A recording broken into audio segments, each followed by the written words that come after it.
माता की वंदे वंदे वंदे।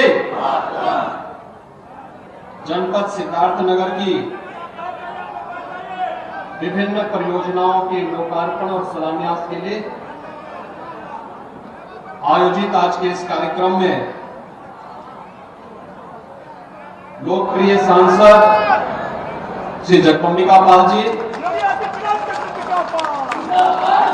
माननीय विधायक जयप्रताप सिंह जी, भारतीय जनता पार्टी के क्लस्टर प्रमुख, प्रदेश सरकार के पूर्व मंत्री श्री सिद्धार्थनाथ सिंह जी, जिला पंचायत अध्यक्ष श्रीमती शीतल सिंह जी, माननीय विधायकगण श्री श्याम धनी राय जी, विनय वर्मा जी, भारतीय जनता पार्टी के क्षेत्रीय अध्यक्ष श्री सहजानंद राय जी, जिलाध्यक्ष कन्हैया पासवान जी, पूर्व मंत्री श्री सतीश द्विवेदी जी, पूर्व विधायक श्री राघवेंद्र सिंह जी, आज के इस कार्यक्रम में उपस्थित भारतीय जनता पार्टी के सभी पदाधिकारीगण, भारी संख्या में जनपद सिद्धार्थनगर के सभी उपस्थित बहनों और भाइयों, होली के पूर्व लगभग 1900 करोड़ रुपए की इन परियोजनाओं के लिए मैं आप सभी सिद्धार्थनगर वासियों को हृदय से बधाई देता हूं। बहनों और भाइयों, अभी आपके लोकप्रिय सांसद यहां भाषण कर रहे थे। जब उनका टिकट घोषित हुआ था, कुछ लोग कह रहे थे कि एक बुजुर्ग व्यक्ति को टिकट दे दिया, लेकिन जब वो भाषण कर रहे थे तो ऐसा लगता था कोई 40 साल का नौजवान बोल रहा हो।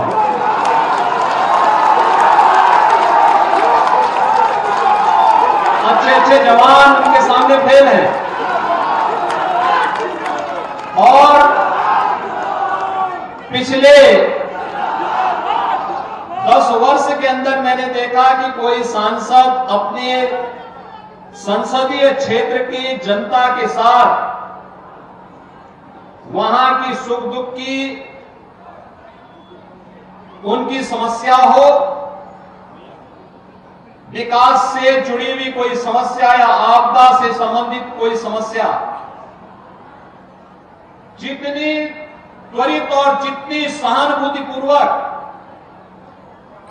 वे यहां के गरीबों के साथ, गांवों के साथ जुड़े हुए हैं, अन्य इस प्रकार का जन सांसद मिलना बहुत कठिन है। और मैं इसके लिए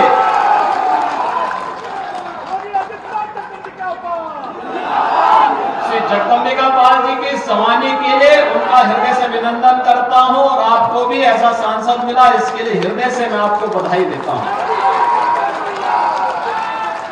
बहनों और भाइयों, सिद्धार्थनगर जनपद आज आकांक्षात्मक जनपद से उभर करके एक विकसित जनपद बन रहा है। आकांक्षात्मक जनपद यानी पिछड़ा जिला ये था ही इसलिए क्योंकि यहां पर बुनियादी सुविधाएं नहीं थी।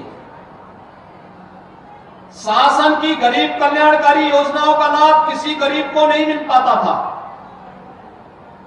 शिक्षा और स्वास्थ्य में पिछड़ा था, रोजगार नहीं था, कृषि और जल संसाधन की स्थिति अत्यंत खराब थी, उद्योग धंधे ना के बराबर थे, और एक तरफ माफिया गरीब के हक को हड़पता था और दूसरी तरफ मच्छर यहां के नौजवानी को बचपन में ही निकल जाता था।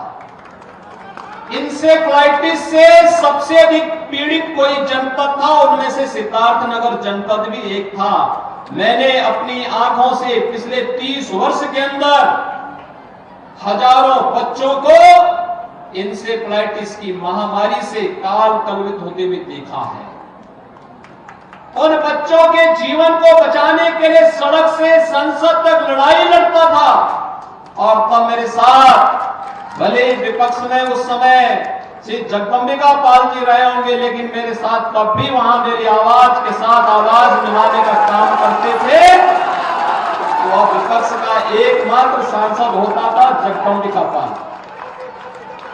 वे कांग्रेस के सांसद थे, कांग्रेस की सरकार थी, कांग्रेस की सरकार के खिलाफ मेरा प्रस्ताव था और उस सदन में एक व्यक्ति अपनी सरकार के खिलाफ खड़ा होकर के यहां की मासूमों को बचाने के लिए उस समय खड़ा हुआ था। और बहनों भाइयों का नाम था जगदंबिका पाल का। पूरा सदन भौचक था कि मैं तो विपक्ष में था ही, लेकिन मेरे स्वर में स्वर मिलाने का काम कोई एक सांसद कर रहा है तो वह जगदंबिका पाल कर रहा है। और बहनों भाइयों, आज जब हम लोग आज कह सकते हैं कि सिद्धार्थनगर जनपद अब इंसेफ्लाइटिस से मुक्त हुआ, बीमारी समाप्त हुई, इसके बहुत सारे कारण हैं। हमने मच्छर भी समाप्त किया, माफिया भी समाप्त किया, और जब मच्छर और माफिया समाप्त होता है तो बीमारी भी समाप्त होती है। और बीमारू राज्य की श्रेणी से, बीमारू जनपद की श्रेणी से उभर करके, आकांक्षात्मक जनपद की श्रेणी से उभर करके आपका जनपद भी विकसित जनपदों की श्रेणी में आकर के खड़ा हो चुका है। ये विकास की योजनाओं का परिणाम है। आज यहाँ पे अच्छे अच्छे विद्यालय बन रहे हैं। मैं सुबह समीक्षा कर रहा था सिद्धार्थ विश्वविद्यालय का। सिद्धार्थ विश्वविद्यालय आज एक नए प्रतिमान को स्थापित कर रहा है। सरकार ने उसको पूरा पैसा दिया है। वहां अब नए नए पाठ्यक्रम प्रारंभ हो चुके हैं।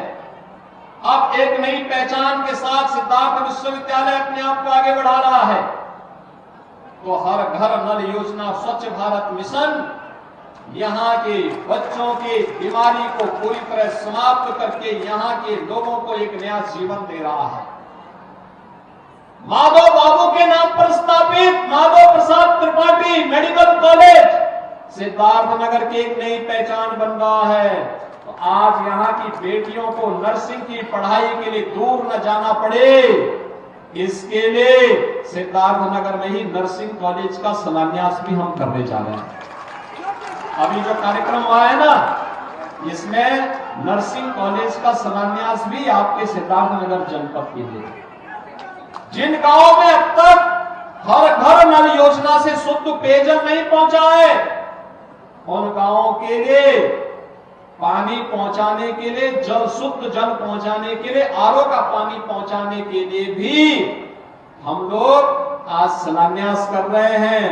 और जहां कनेक्टिविटी से नहीं जुड़ पाया हो, उन गांवों को कनेक्टिविटी के साथ जोड़ने के लिए आए हैं।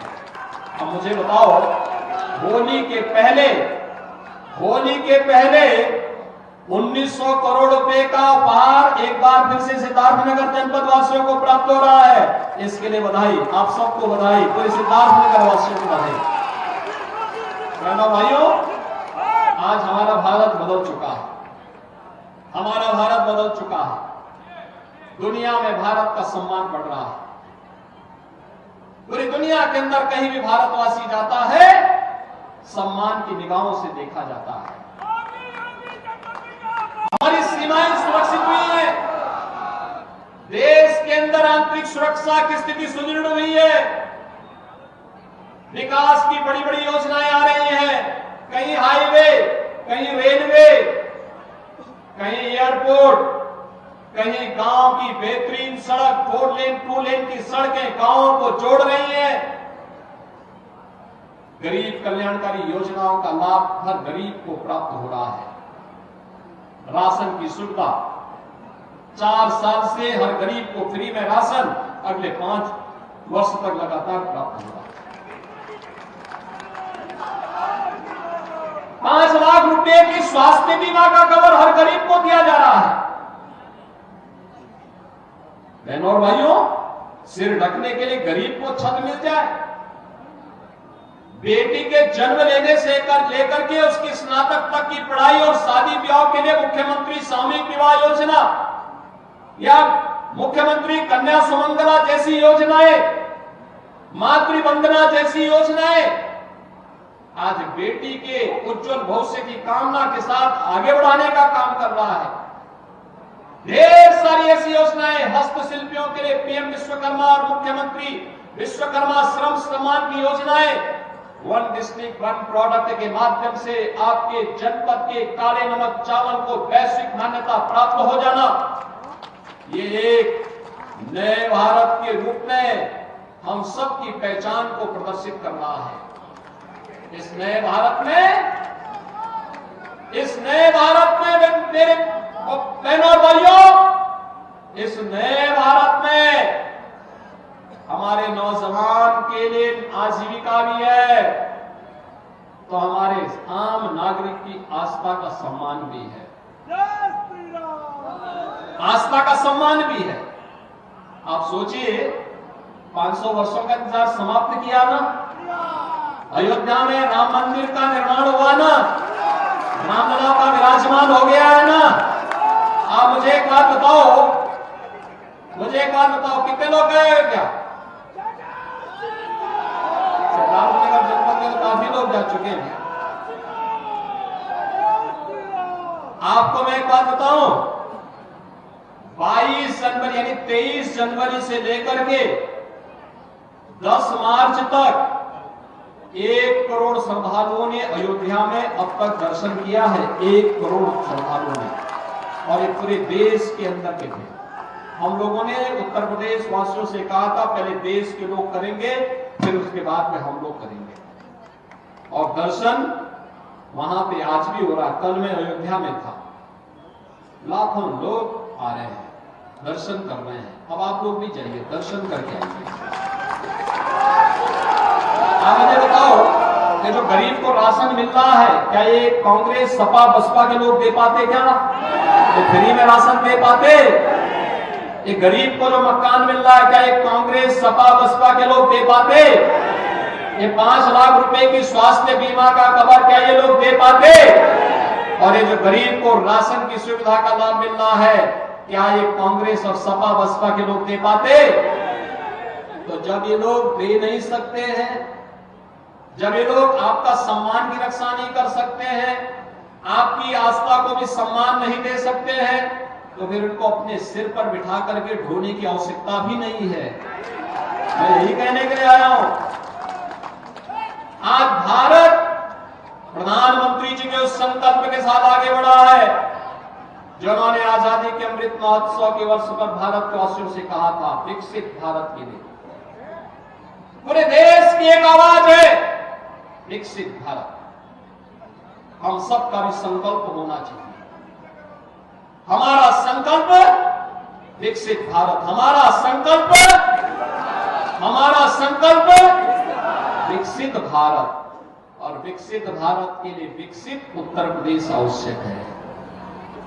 विकसित उत्तर प्रदेश के लिए विकसित सिद्धार्थनगर आवश्यक है, और विकसित सिद्धार्थनगर के लिए भाजपा आवश्यक है। सहमत है ना? और भाइयों बहनों, पूरे देश के अंदर मोदी जी के करिश्माई नेतृत्व में एक ही स्वर बढ़ रहा है। 2024 में भी अगर विकसित भारत की इस परिकल्पना को साकार करना है, मोदी जी ने 10 वर्ष के कार्यकाल में जो भारत दुनिया की 11वीं बड़ी अर्थव्यवस्था के रूप में जाना जाता था, 11वें नंबर पर हमारा स्थान था, मोदी जी के यशस्वी नेतृत्व में वह भारत आज 5वीं बड़ी अर्थव्यवस्था बना है। और मोदी जी को तीसरा कार्यकाल दीजिए।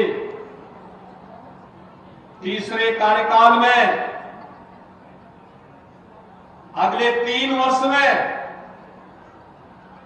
भारत दुनिया की तीसरी बड़ी अर्थव्यवस्था बनेगा। तीसरी बड़ी अर्थव्यवस्था का मतलब आप जानते हैं? प्रति व्यक्ति आय में कई बढ़ोतरी होगी। देश की जीडीपी बढ़ेगी तो प्रदेशों की भी और जनपदों की भी इनकम बढ़ेगी, और भी विकास के कार्य आएंगे, हर घर में खुशहाली लाएंगे। ये विकसित भारत की परिकल्पना को साकार और मूर्त रूप देने के लिए पूरे देश से एक ही आवाज आ रही है। 2024 की एक ही आवाज है, एक ही स्वर है पूरे देश से कि फिर एक बार ये सिद्धार्थनगर की आवाज नहीं है, सिद्धार्थनगर की आवाज में बोलो, फिर एक बार मोदी सरकार। तो मोदी सरकार के लिए सब लोग सहमत है ना? सभी लोग सहमत हैं। जिन कार्यों का शिलान्यास हो रहा है और जिन कार्यों का लोकार्पण हो रहा है, इनको शिलान्यास वालों को पूरा करने और जिनका लोकार्पण हो रहा है, इनका लाभ लंबे समय तक जनता जनार्दन को प्राप्त होता रहे, इसके लिए भी फिर से डबल इंजन की सरकार, मोदी सरकार आवश्यक है। और इसके लिए सिद्धार्थनगर में जगदंबिका पाल भी आवश्यक है। सभी लोग सहमत है ना? सभी लोग सहमत हैं? तो फिर मेरे साथ दोनों हाथ मिला करके बोलेंगे, भारत माता की, भारत माता की, भारत माता की, वंदे वंदे, जय श्री राम।